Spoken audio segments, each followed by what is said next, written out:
Good evening, everyone. Buenas noches. ¿Qué tal? Bienvenidos. Tonight we have a very special event. ¿No se oye? ¿Y ahora? Ahora sí. Gracias. Bienvenidos. Welcome, everyone. Tonight we have a very special event. It's the very first presentation of Mirta Ojito's debut novel, Deeper Than the Ocean. Mirta, I deeply admire her journalistic work, so I'm really excited to read this book. So this event is organized by the Center for Latin American, Caribbean, and Latino Studies, the CLACOS, here at the Graduate Center, and by the Cuban Studies Group, founded by a group of students, including me and Michelle en la audiencia. And we also have the honor to have here Maite Junco, who is the Senior Vice Chancellor for Communications at CUNY. So it's a very special event. I encourage you everyone to follow the center. We have a very exciting lineup of events every semester. Follow us on social media, Instagram, and come back for another event. Without further ado, Maite.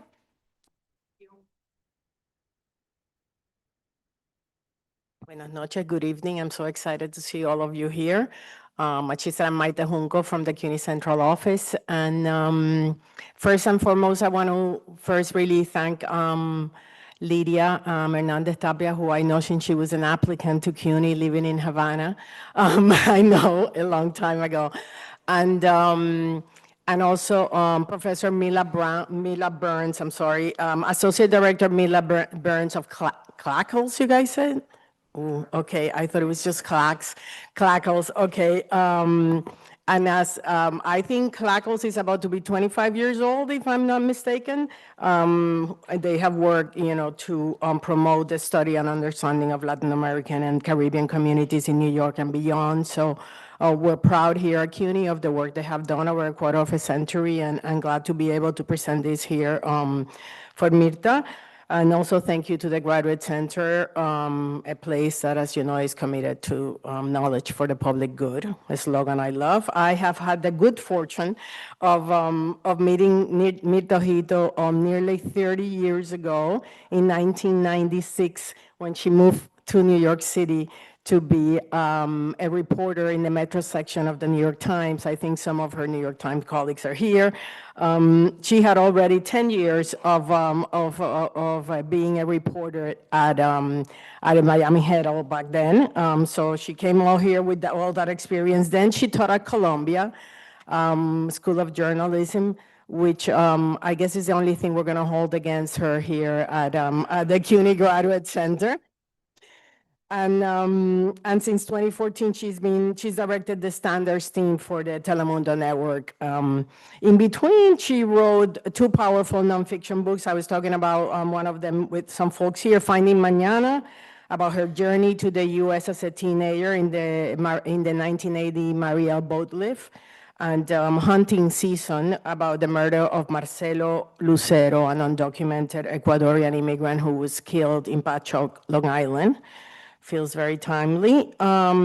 She's a recipient of an Emmy for a Telemundo documentary, and was shared a Pulitzer Prize with her New York Times colleagues on race. I think in 2001, or can't remember the year, 2001. Okay. Anyway, today she's going to talk to us about Deeper Than the Ocean, her fiction debut. That drops officially tomorrow. Can you believe that? I don't even have a copy, actually. I was happy to see the books. I bought it online, and, it comes tomorrow. But it drops tomorrow officially. The story unfolds across what seems to me places that I imagine many people here love. Nueva York, Key West, Cayo Hueso, Cuba, and the Canary Islands. The early buzz around the book has been incredible. Art Magazine called it reminiscing of Laura Esquivel's Like Water for Chocolate. The Miami Herald said it has the narrative sensitivity of authors like Isabel Allende and Julia Alvarez. This weekend, Amazon highlighted it as an editor's pick for best literature and fiction books of November. But maybe Publishers Weekly put it best, saying, this one is tough to shake.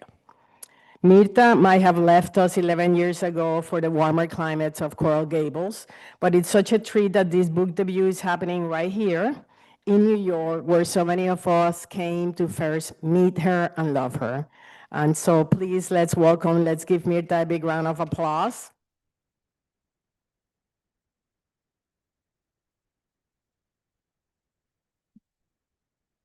And now let me quickly introduce Morgan Radford, who's sitting right there, who will lead the conversation with Mirta. Morgan is an anchor for NBC News here in New York City, and she's been with the station for a decade, for the network for a decade. She's raised in Greensboro, North Carolina. She has a bachelor's from Harvard, and here we go again, a master's degree from the Columbia School of Journalism. Got to do better. Morgan previously worked for ABC News and was an anchor for Al Jazeera America. She too has a debut novel.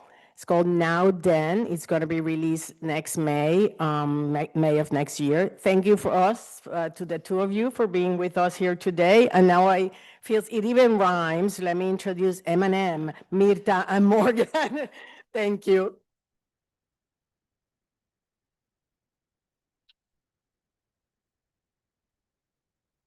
I should know my way around a microphone. Okay, buenas noches. Gracias por estar acá. We are so excited to have you. First, before we even get into the discussion, I just want to add a little bit of color and really give Mirta her flowers. Mirta doesn't know this, but when I was at the unmentionable Columbia Journalism School, Mirta was a legend. Like, hey, mama, una leyenda. Like, when I tell you, I would go through the halls, they were like, oye, pero conoce que hay otra cubana que está por aquí. You haven't heard about Mirta? She did Finding Mañana and all this stuff. And to even be sitting here with her, to be with someone who is an icon, who is a great, but also I have the pleasure of working with her at NBC and Telemundo, where she's so respected. Right? Like you can see when you read someone's bio that they have these incredible accomplishments, but to know that when they walk through the halls, they make other journalists great. And Mirta is one of those people. When you work, for people who aren't familiar with news, when you work in our standards department, you are letting us know the words and language we can use for equality and for fairness. And that is what Mirta has dedicated her career to, making sure that this world and our industry is better. And she makes us all better in the process. So first, I just want to ground the conversation in the great among which we find ourselves and have the honor of hearing from tonight. No, para nada, mira. And it's also like, what a baby. What bringing a joy of this baby into the world. And, you know, Mirta has already, as we just heard, written these incredible nonfiction books, but fiction is it's a different game. It's a different gift. It's a different language. Can you first just start by telling everyone what was the spark? Where did this idea first come from? Yes, of course. Well, first of all, thank you all for being here. I know it's not easy to, I don't, see, is that better? Okay. Is that better? Okay, good. So I know it's not easy to go anywhere on a Monday night, even if you do live in New York City, especially if you come from the outer boroughs. So I'm very, very happy to see you here. And this is a pre-election night, so it's even more important than that you're here today. And thank you for Morgan for those words. That's just makes me want to cry. So I'm going to try not to cry. And thank you to CUNY for putting this together. I have to tell you very quickly, we could not find a bookstore where I could present this book with the time that we wanted and when we wanted it. And CUNY came through. So I am forever, forever grateful that that happened. Thank you all, and thank you to CLACS. I mean, it's just been incredible that we are here and that we are able to have the books the day before the books actually are released. And that's thank you to the incredible team at Union Square. But enough flowers. So about the book. Do you know, I've come to believe that I had to write this book for a lot of reasons that we can go into later. But for now, I can tell you that the spark to the book was a trip to Key West in 2006. I went to Key West I was going to say report, but it wasn't report, it was to promote Finding Mañana.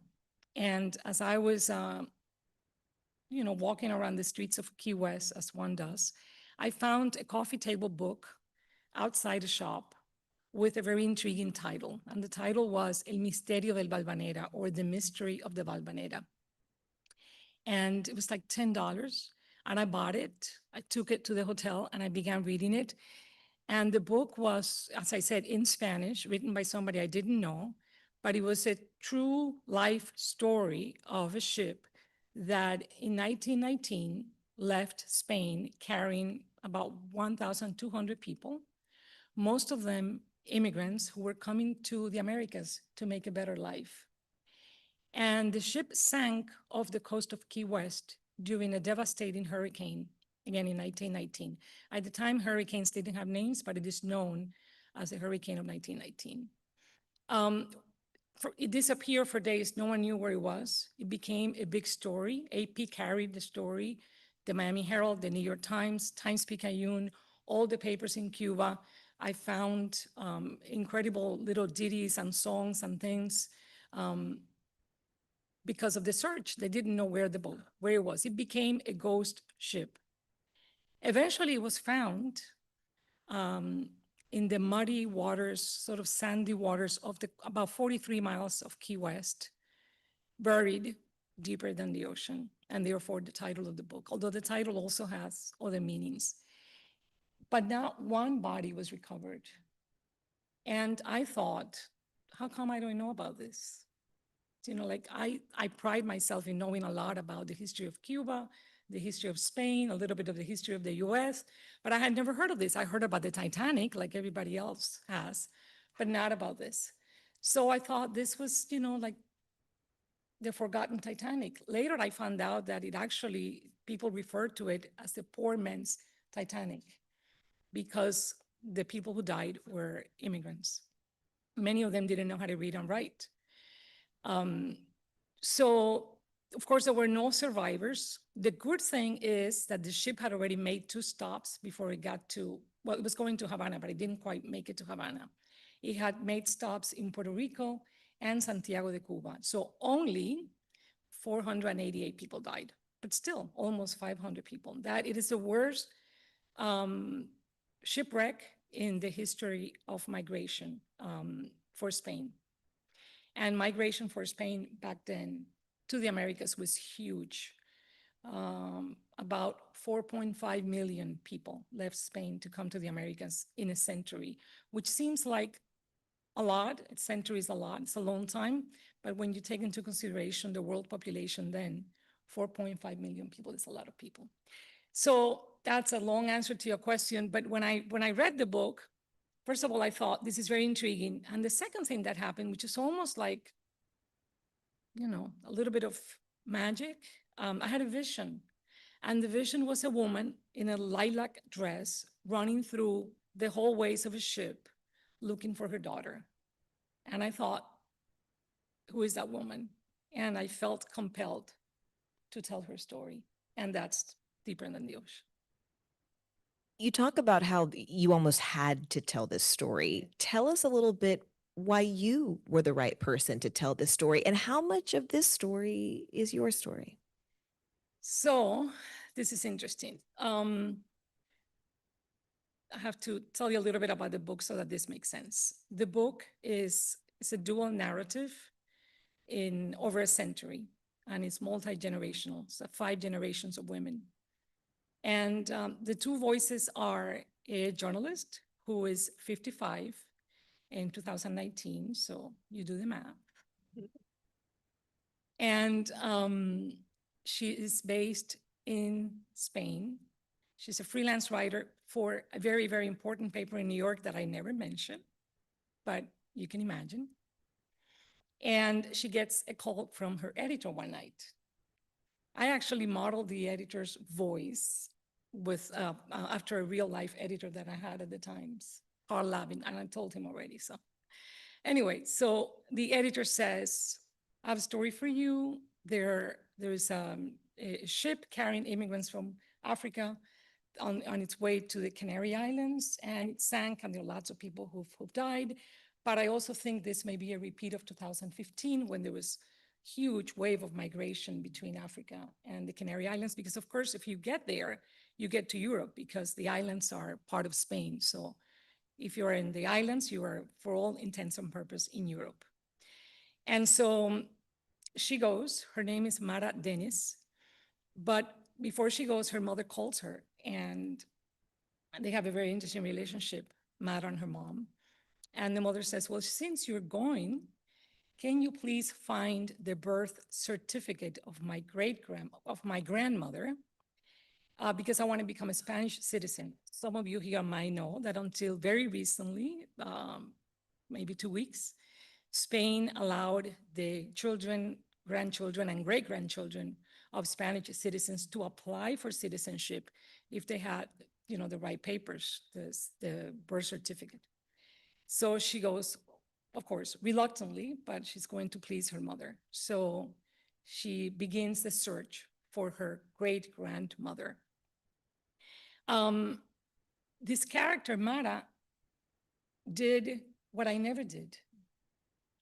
For some reason, I've spent my entire life reporting on the migration stories of lots and lots of people, but never my own, except with the Mariel boat lift. That I did in Finding Mañana. But it's just one of these things, and I have found that I'm not the only one where you don't have a real conversation with your parents or your grandparents asking, well, so where do we come from? Like, what's the story? I did that with my mother to the extent of her mother and her father, whom I knew. I didn't know her mother. But not more than that. Anyway, so just remember that.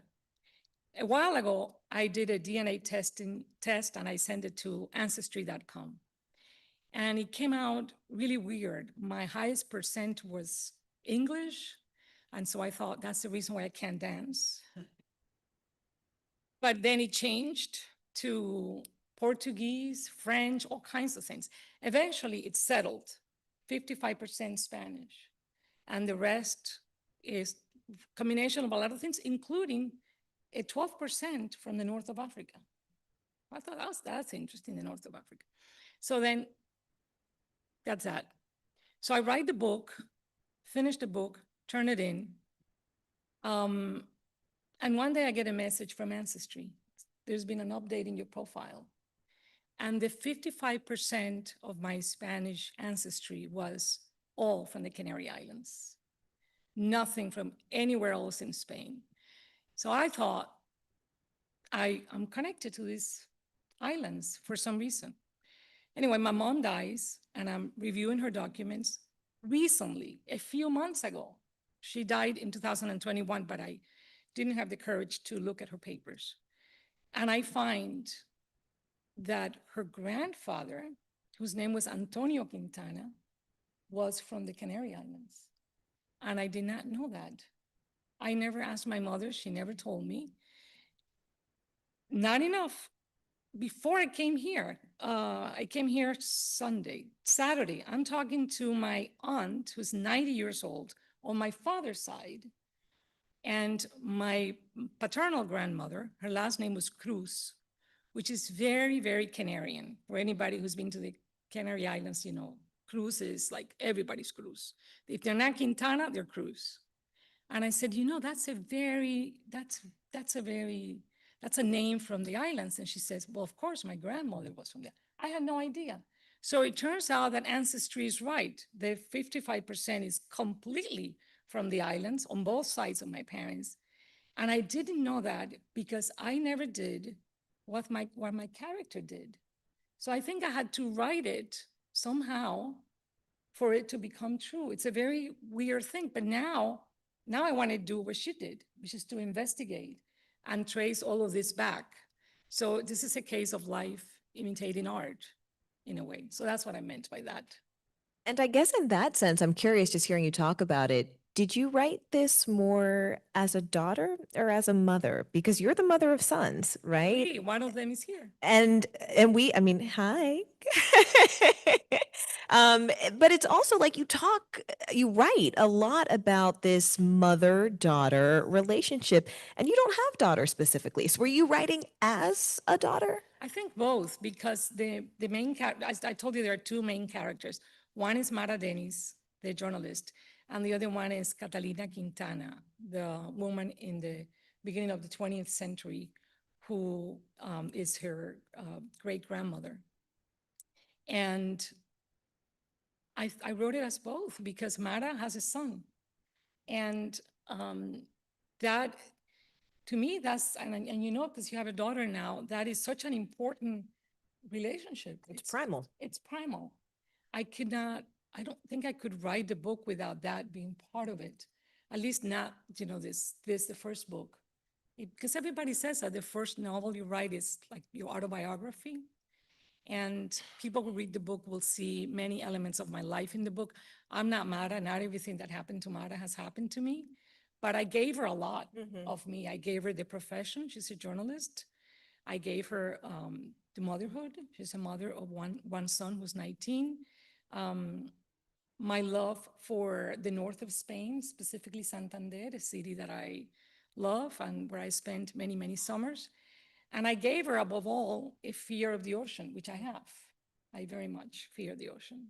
Can you pick up there? Because the ocean, I mean, bueno, we can talk about the title, but it's also this point of it's this life-giving source, but it's also this source of fear in the book. And it sounds like for you. Well, I've always been afraid of the ocean. And I actually, when I came to the United States, I didn't know how to swim. I did not learn to swim until I got married. Wow.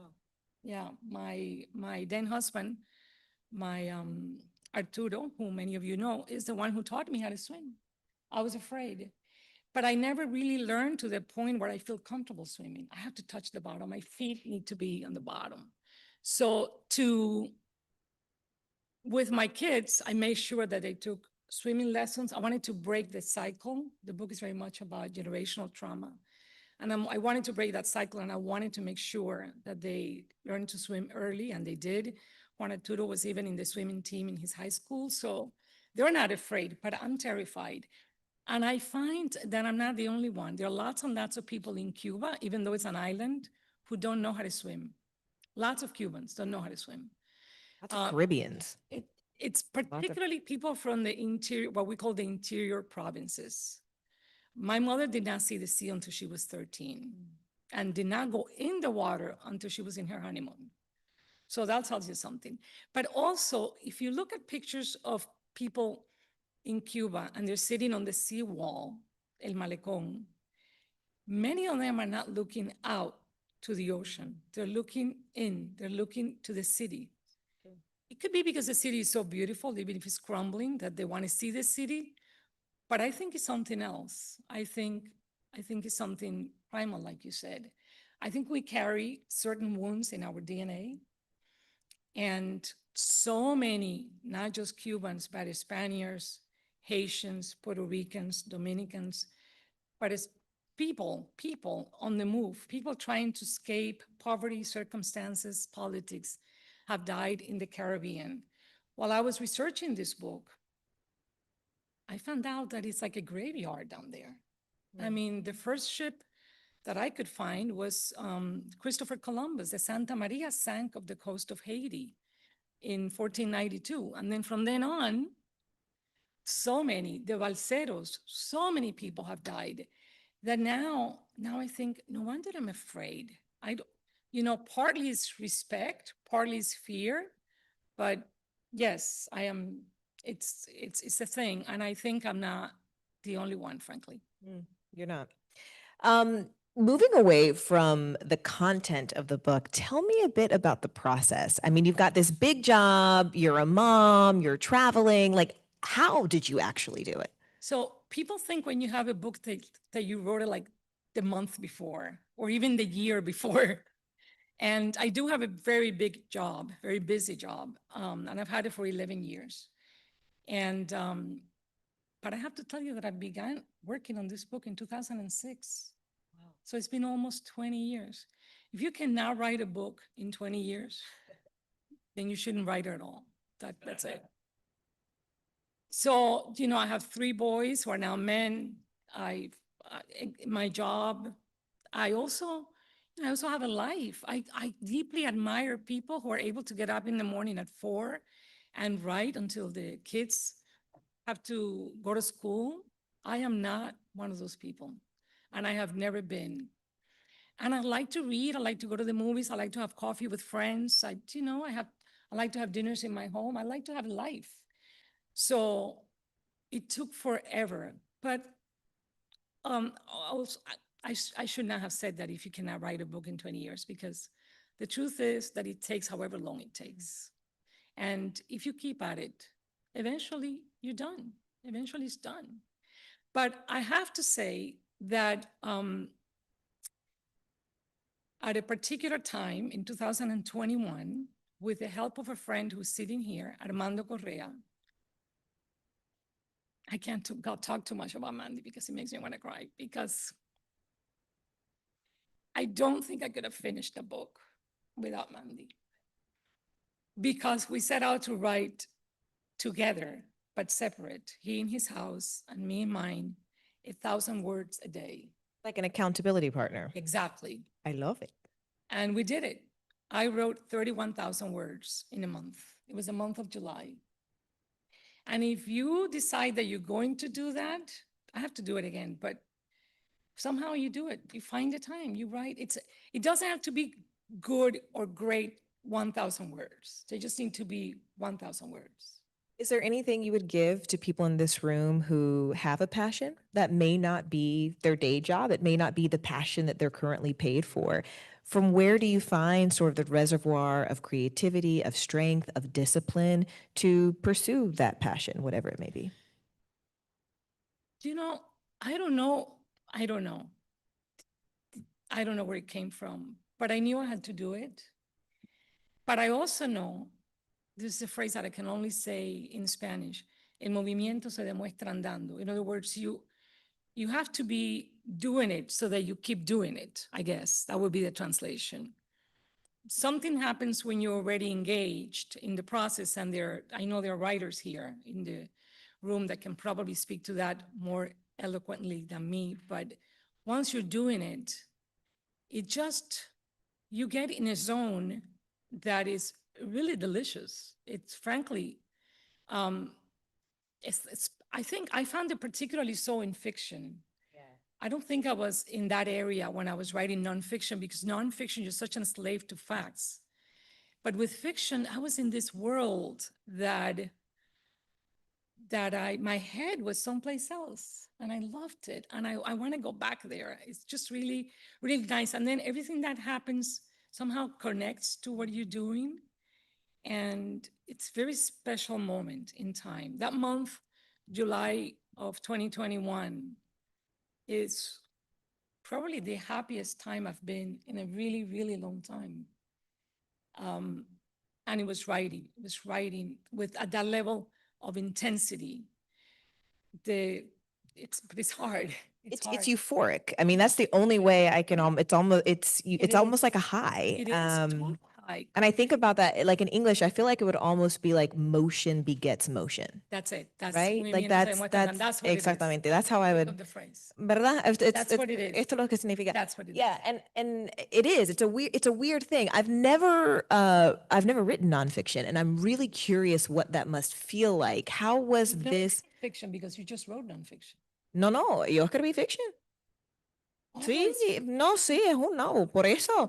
Bueno, tiene que ver con Cuba, pero eso, no tiene nada que ver. Sorry. The issue is, when you think about the difference between that, I associate that high with fiction.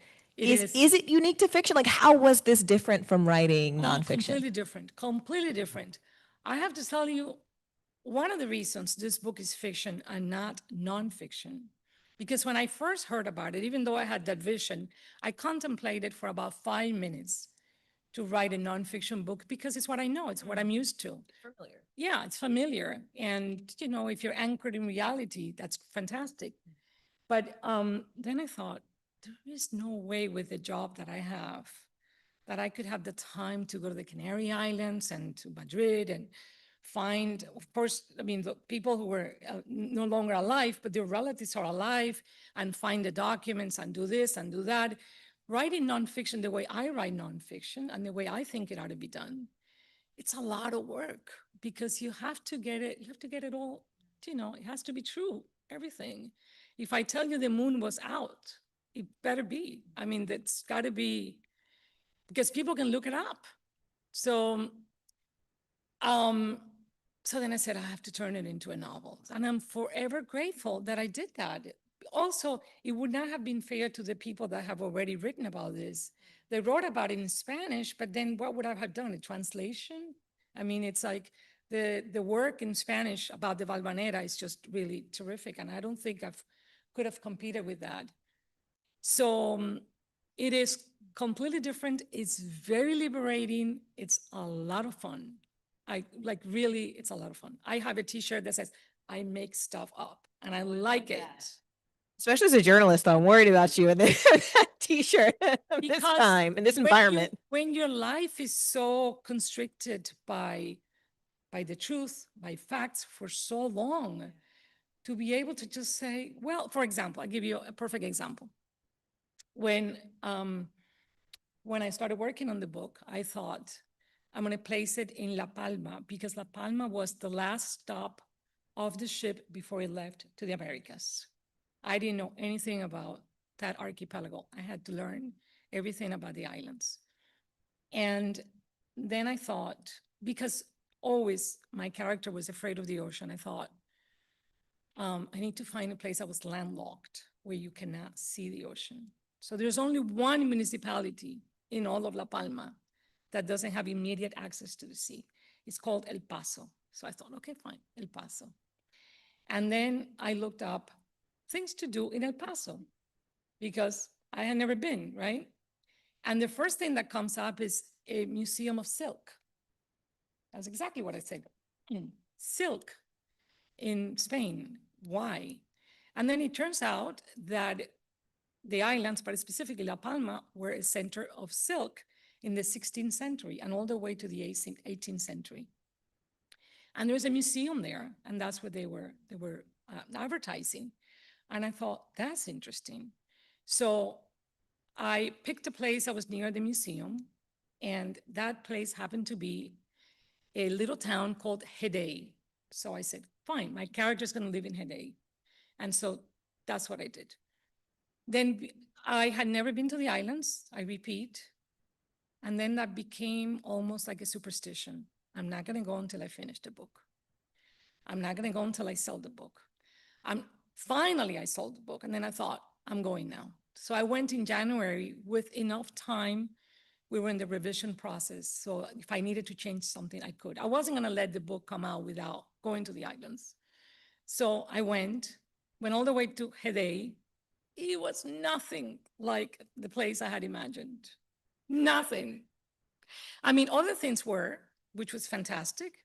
So I came back and I said to my editor, I have to change the town because I wasn't going to change the description. So I made it up. Isn't that great? I just Fiction. deleted Hedey and I invented a name, La Peña, and that's it. And then in the author's note, I wrote that I made it up. And oh my God. Liberating. That is so, so fantastic. Had it been first of all, if he had been nonfiction, I would have gone before, way before. So I wouldn't have made that mistake. But I found all the things that I had described, like a little church. This was nice.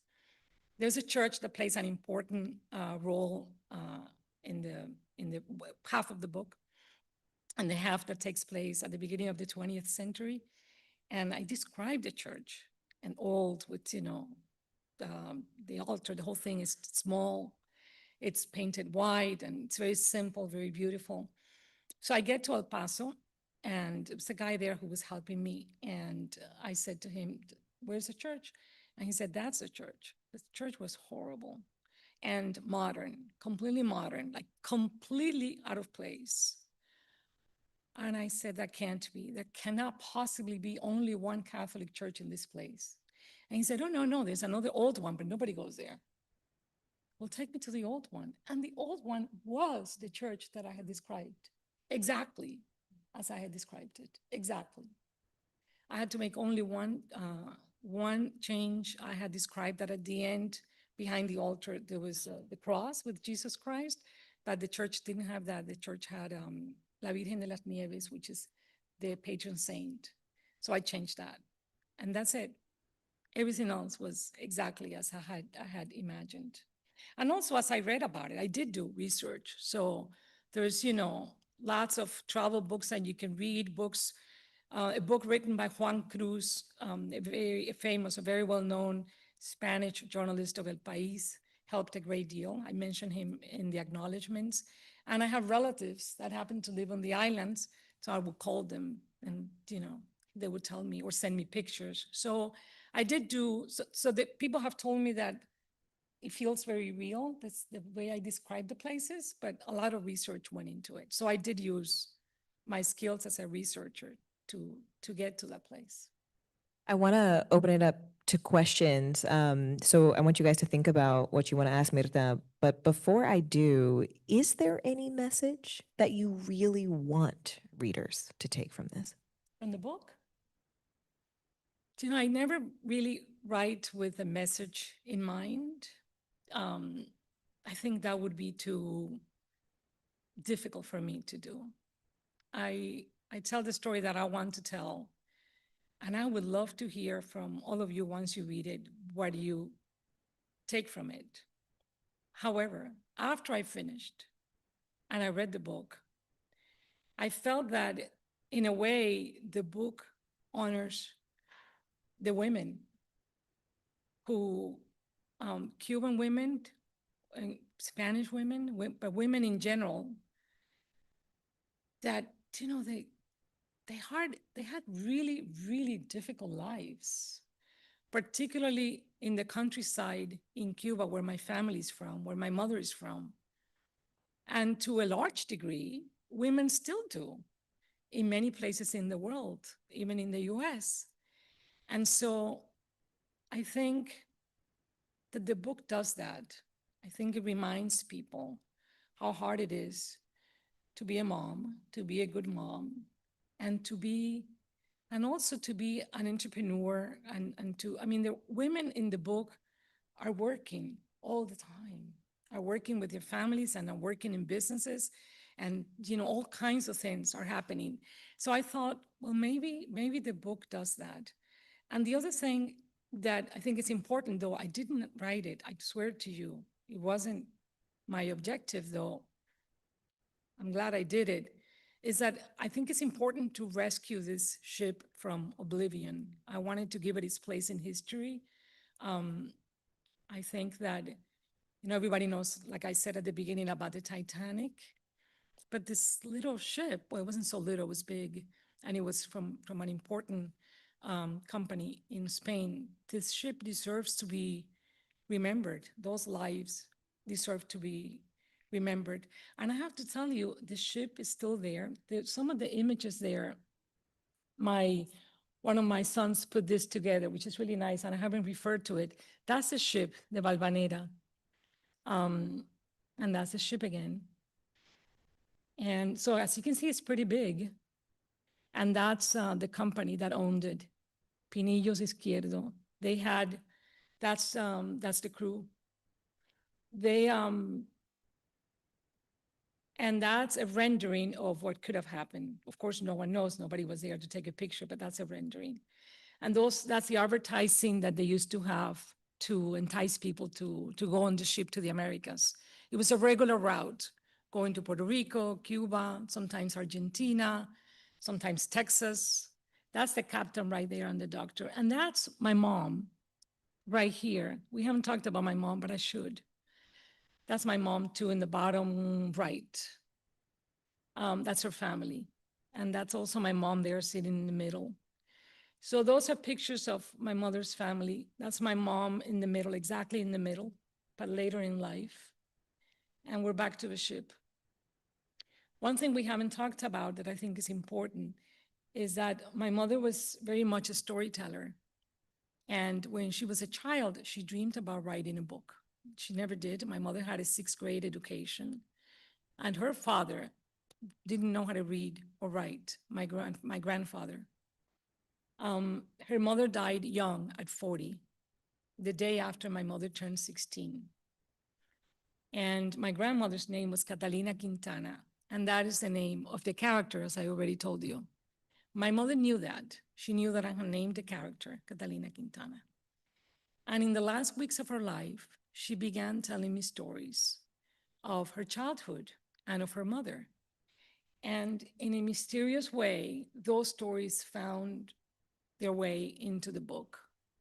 And so through the stories and through the story of my grandmother, which a lot of it is true, a lot of what's here is true, I think I'm rescuing her also, part of her story, and through her, the story of so many women, not just Cuban, but in this case, Cuban, that have led and continue to lead really, really hard lives.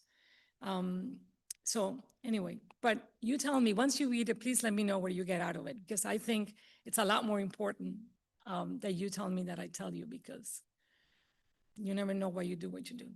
So in addition to being incredibly talented, Mirta is also just one of the most interesting people I know. And so in the interest of time, I want to make sure we open it up for you all to have a chance to ask her questions. Feel free to stand up, raise your hand, and voz alta, just give us a question. Yes.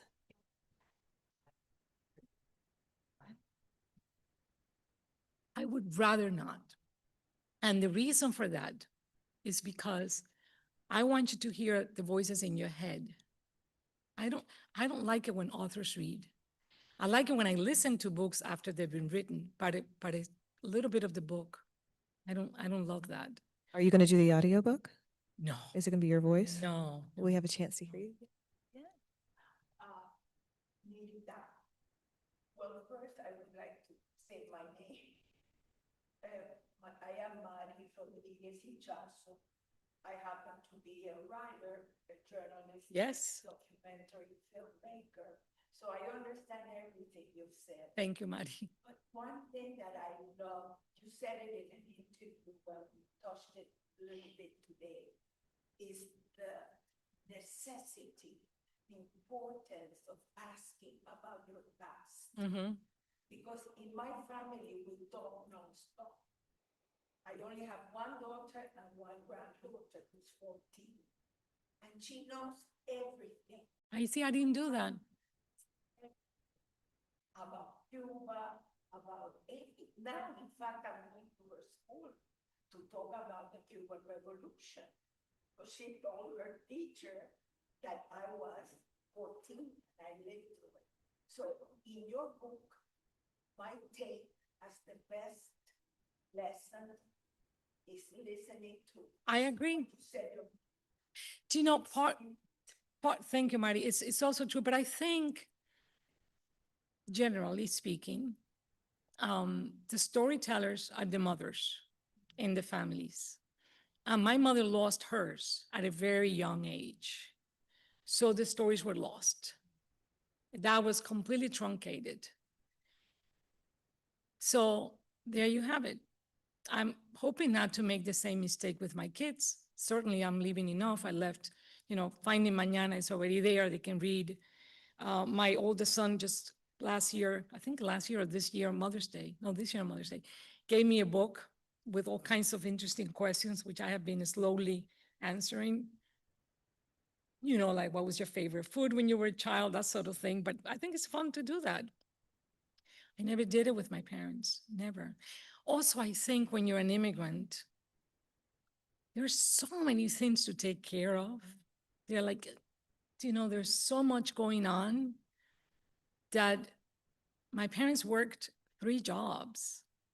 To sit them down to tell me about your grandfather, it's just not an option. It was just not something that we did. It's like, okay, I'm done with this. Now I have to go to my part-time job, then the other part-time job, then we have to do this, and we have to pay bills. And so it's different. It's different. I think telling a story is It's a luxury. I'm listening to what you said, and I'm connecting that to what you said earlier about these women doing so much labor. Yes. And I've never heard anyone else say it out loud, but I think about that a lot, being a person of mixed race in a mixed race household, where I say to my husband all the time, I feel like women are the culture keepers, but that's also labor, Yeah. right? I mean, like my husband, he's half Nigerian, his mom is German, and you know, he doesn't teach Yoruba to our child, but my child only speaks in Spanish because we have to do the labor of making sure, right? But that's also a form of just something labor. else. Eh, It's pero just something también, else. también. Were there other questions? Yes.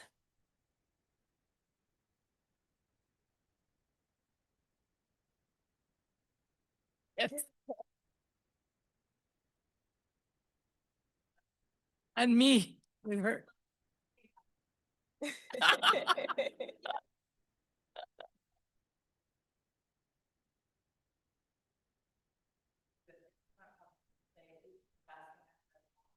Oh. Thank you, Mitra. Thank you.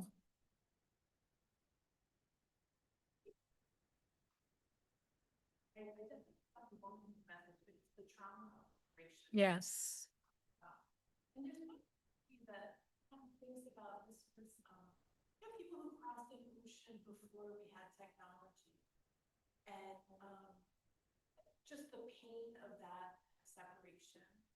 But then I also think, like, my mom was on the phone with her sister yesterday, actually. My sister's about 90 and was just in the hospital.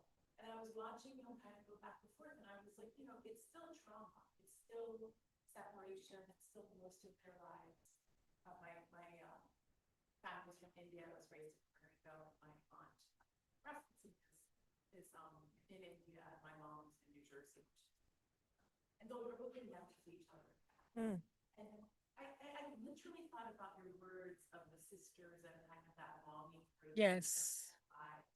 I just wondered, because you covered migration throughout your career, both in nonfiction and then reflecting on this, is it worth it? Is it, I mean, the loss of so much, including even like the ability to talk to children. Of course, there's a political backdrop to why people leave. I just wondered if you could reflect on, that trauma and is it worth it? Worth it migrating? Oh my gosh. Well, sometimes you don't have a choice. I feel like in our case, we didn't have a choice because it was impossible for my family to continue living in Cuba,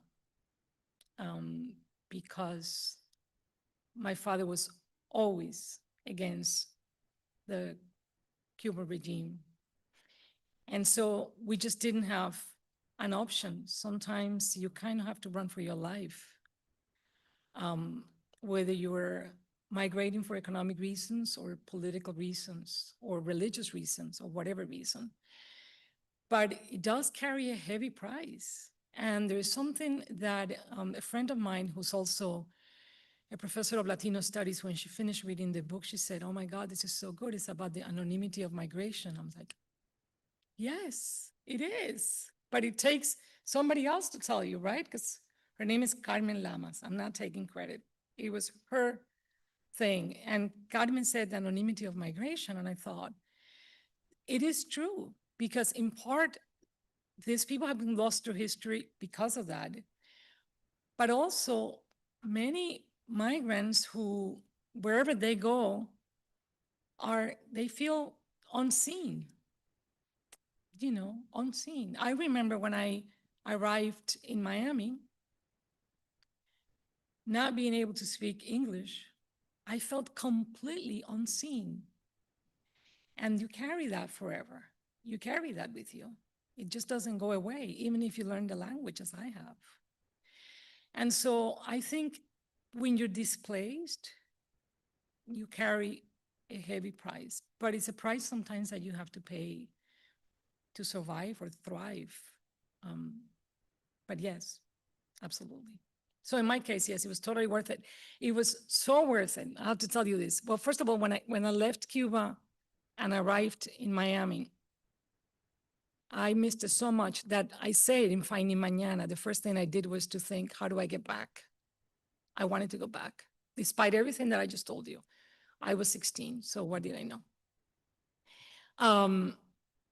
Years passed. In 1998, I went back to Cuba to report for the Times on the visit of John Paul II to Cuba. It was a historical visit. The Times sent 6 people.